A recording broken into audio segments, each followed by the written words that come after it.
So what happened to Damar Hamlin, the football player? So if any of you guys are watching the Buffalo Bills game, Damar Hamlin tackled a Bengals player, got hit in the chest with either the helmet and shoulder pads, made the tackle, got up a little bit, and then collapsed. So a lot of people are saying, oh my God, what happened? He went into cardiac arrest. We've never seen this in football before. What is actually going on? So if you watch other sports, especially like baseball, lacrosse, anything with a small hard object that could hit a player in the chest, whether it's a pitcher or a catcher, lacrosse goalies, you'll know that there's this condition called commotio cordis. It's kind of rare. It's about 10 to 20 cases per year. So it's quite rare, but it does happen. Now, are there other things that could have happened? Yeah, there's probably 3 to 4 possibilities. HOCM is the most common. HOCM, or hypertrophic obstructive cardiomyopathy, is the most common cause of sudden cardiac death in athletes. They have a thickened heart muscle. This is the heart. The muscle in the heart is super thick, and so when it squeezes, it has no room. There's no room to pump blood, and when they're exerting themselves, when they're normally like not doing anything, the heart's going like this, and there's enough blood going. But when it's going really, really fast, there's not enough blood flow, and then the coronaries, the arteries that feed your heart, don't get enough blood flow. You don't get enough blood flow to your brain. You go into a deadly heart rhythm, and you can collapse and die. So what happened to Damar Hamlin is different. That is not what it is. That is the only other real case scenario that it could have been, but that usually doesn't happen on impact. HOCM is usually you're exerting yourself, you're running real hard, and then you like go into ventricular tachycardia and then eventually pass out and collapse. Commotio cordis, you get this impact, the pulse wave transmits through. We think it hits a pressure sensitive calcium channel, so it's called a channelopathy. You have to have this genetically. Not everybody gets hit in the chest is going to have this. You have this genetic underlying channelopathy or long QT syndrome or something to that effect. There are lots of other ion channels that we don't know of, but we do know there's a calcium one that is pressure sensitive. It hits that, causes the sound wave or like impact wave to trigger that calcium channel, and if it hits at the exact moment in the cardiac cycle, you go into torsades and then ventricular fibrillation. Very horrible, deadly heart rhythms, not like the ventricular tachycardia that you get from HOCM. Is there a few other things that might cause this? Probably not. There's nothing really that could give you those exact set of symptoms or things that happen to him in that order. He gets hit in the chest, is able to stand up. And the reason he's able to stand up, you're asking, well, how come if you went to cardiac arrest, why was he able to stand up? So your arteries have recoil. When your heart squeezes, it pushes blood forward into your arteries. They dilate out, they fill up, valves close. Let's say your heart stops at that moment in time, or at least pauses before the next beat.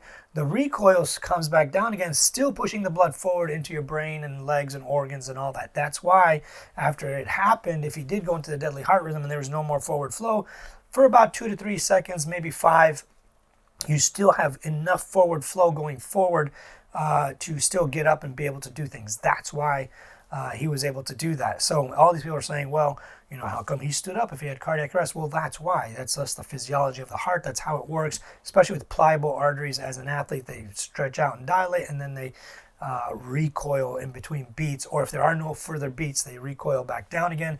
You still have forward flow, and that's how he does. Some people are asking, well, is it myocarditis?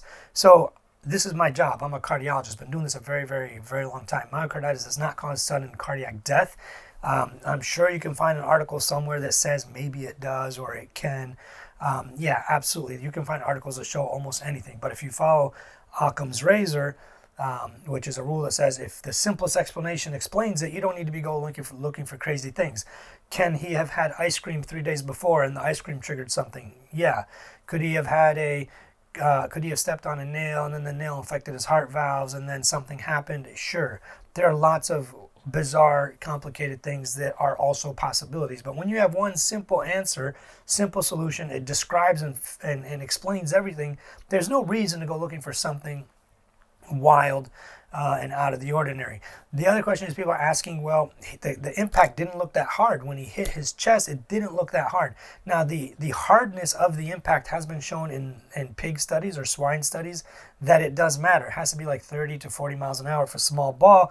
But the impact of 2 players running at each other at about a football speed, which it kind of depends. The fastest player in football runs about 22 miles an hour. But let's say these two players are running towards each other at like 5 up to maybe 15 miles an hour, somewhere in that range. I don't know. There is quite a bit of impact, and that pulse wave was transmitted, the impact wave was transmitted, hit the calcium pressure channel, and that's what triggered it.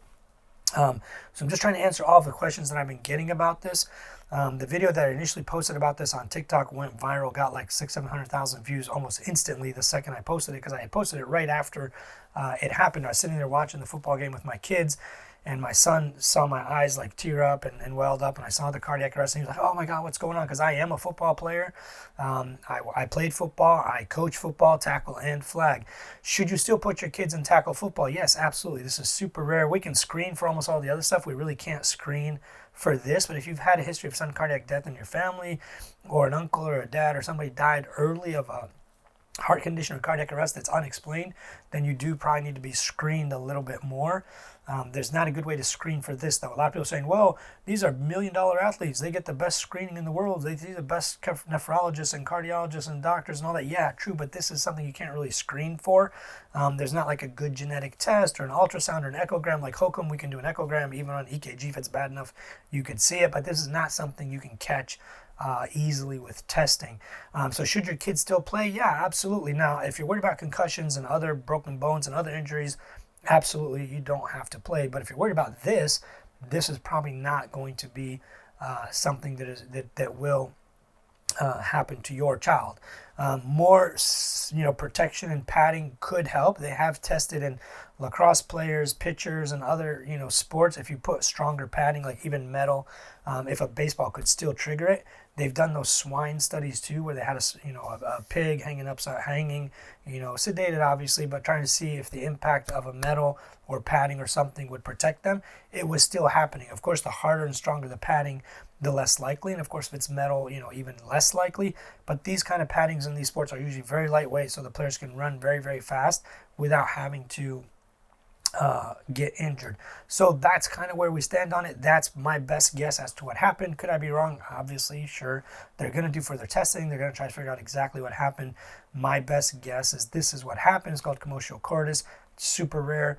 And this is kind of how it works. And these are all the questions that I've gotten about it. I hope that answers it. Grab a bunch of my free stuff below and subscribe for more cardiac info.